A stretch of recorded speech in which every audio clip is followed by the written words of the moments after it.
Jeremy Long here at the Global Aesthetics Conference 2021 in beautiful Miami, Florida. I'm here with Dr. Flaharty. We're going to just chat a little bit about, number one, tell us just a little bit of your background and a little bit about your practice and what you do every day. Yeah, so I have a practice on the west coast of Florida. I do facial cosmetic surgery. Been there 25 years. And we are full service with facial cosmetic work, as well as a full service med spa that does body and face work.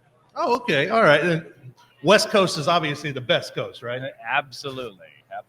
I keep hearing that. I don't want to get shanked here in South Beach, but tell a little bit about how you gravitated toward this field that you practice in. Yeah, I think I always wanted to be a surgeon when I was in medical school, and I looked at all the different disciplines, and then I just really became interested in skin surgery and facial surgery, and then the aesthetic impact that had.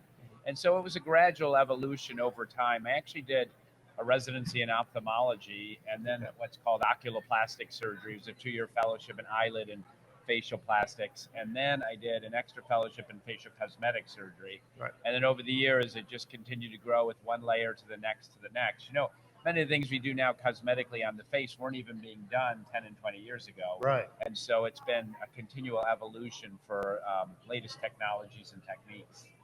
Well, like I mentioned at the beginning, we're here at the Global Aesthetics Conference. Number one, how does it feel kind of being back even in the conference circuit after so long away? Yeah, it's amazing to be back. We've all had 2 years of Zoom meetings from home and really no forum for all of us to exchange the exhibitors and the other colleagues and giving talks and listening to talks. So it's been a wonderful feeling to reconnect with colleagues and just to be back in the game with a really top-notch international cosmetic meeting. Now, looking at, let me stay with the conference because I got to get another question for you, though. No question. Taking part in all the different sessions and everything, is there any one session that stood out to you, or any one thing that's really jumped out at you this year? Yeah, I think that one of the things that really excites me, and you always have things that'll tweak an interest, but right now, the interest in stem cells and the potential for stem cells, and it's sort of still in its infancy. Yeah. We don't really understand it as much as we should or need to, Yeah. but it clearly has incredible regenerative capabilities. And we see that with fat augmentation, which is something that all of us facial plastics people do on a regular basis. And fat transfer, when you do it to the face, has a lot of stem cells in it as a byproduct of the fat. And that leads to this incredible rejuvenation of the skin. And so as we're able to harness these stem cells and use them sort of specifically to solve problems, I think we'll see some great new utilizations in the future. Now, we mentioned the pandemic, and we're so glad to be back. So there's actual people around here, and they're no longer really doing the elbow bumps or shaking hands and stuff. But for you in particular in your practice and everything that you do, what were some of the takeaways from the pandemic? Did it change anything, how you did business or how you approached maybe communications or virtual appointments or anything like that? Yeah, it was an interesting roller coaster ride. In the beginning we got shut down because there was no elective surgery. So we really were closed for about a month, my practice. Wow. We had 24 employees. I had to lay 20 of them off. But then very quickly, the PPP money came through. So we rehired the staff and then were able to reopen on a very limited basis.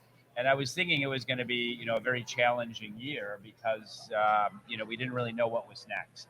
But what's interesting and totally unexpected was gradually the volume in the practice just grew and grew and grew to the point that we went past where we were and we're doing much higher volume. And the reason for that was, twofold. One, people were leaving the big cities where there were more problems with COVID and coming to Florida. So we saw growth in our community. And secondly, people who had planned to do trips in Europe weren't traveling, so they were home. So they had time and they had money, and they were choosing to get cosmetic procedures done rather than take a cruise to Europe. So we've seen an incredible surge in interest in not only non-surgical but surgical procedures, and that's carrying through, through this year. I mean, we haven't seen a slowdown yet, so it's been actually surprisingly really good for business. It's been an uptick in business. Yeah, and that was really totally unpredicted, right?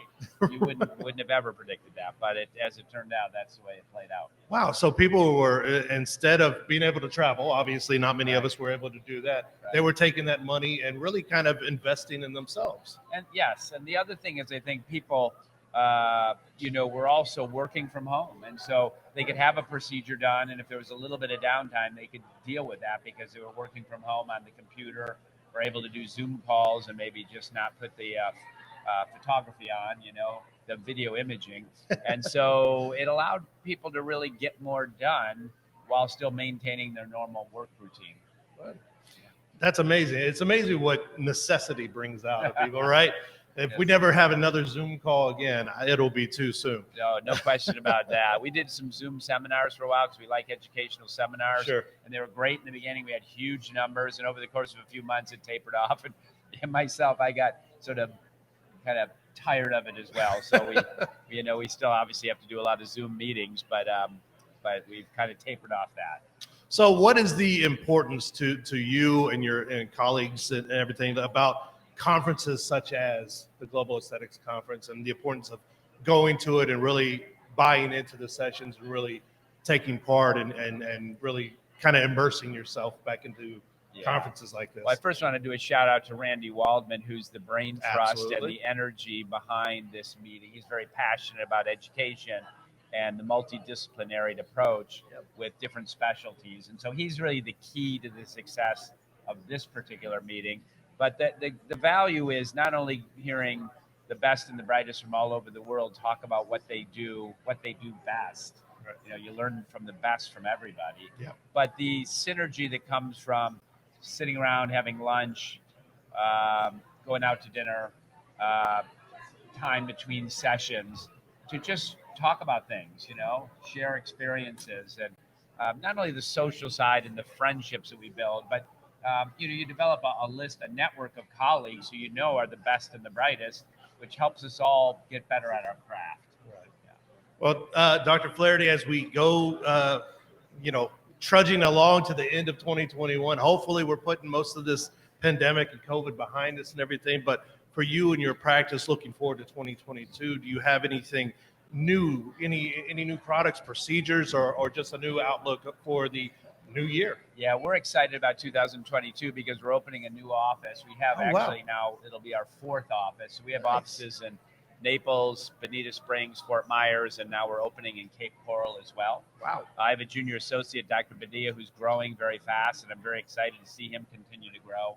And we have a fantastic staff of providers, including estheticians and nurse injectors, our master injectors. So we're just excited about the growth we're seeing in the field and in our practice in particular. And if there's one quick piece of advice for anyone that might be considering plastic surgery or non-surgery options or anything, what would you give them if they're kind of on the line about it? Yeah, I think I do a lot of education. I have a radio show I do every week, and we do seminars during normal times. I think the best thing is just go do a consultation or do a couple of consultations. Right. People are afraid of the unknown. There's fear of the unknown. But once you our consultation process is really an educational process. And we review with the patient everything that's going on with their face and all the solutions that are available, including non-surgical, skin care, and of course surgical if that's appropriate. And once they have that information, it's pretty easy for them to choose a path that makes sense for them. So I just reach out and get that information. I think that's the key. And that'll help you. It'll demystify the field. It'll help you see things clearer and perhaps have some options that make sense. Well, if people want to get in touch with you, what's your website or social media, or how do people contact you? Yeah, our website is Azul Beauty, so www.azulbeauty.com. And our office number is 239-415-7576. And they can give us a call and talk to one of the girls, set up a consultation, or go on our website. You can see everything we do and pre and post ops and the gallery and all that. Four places. Don't tell me you can't find this guy. He's got 4 locations. Congratulations on the new office. Thank you so much. And nothing but success to you in 2022. Thank you so much for your time. Appreciate it.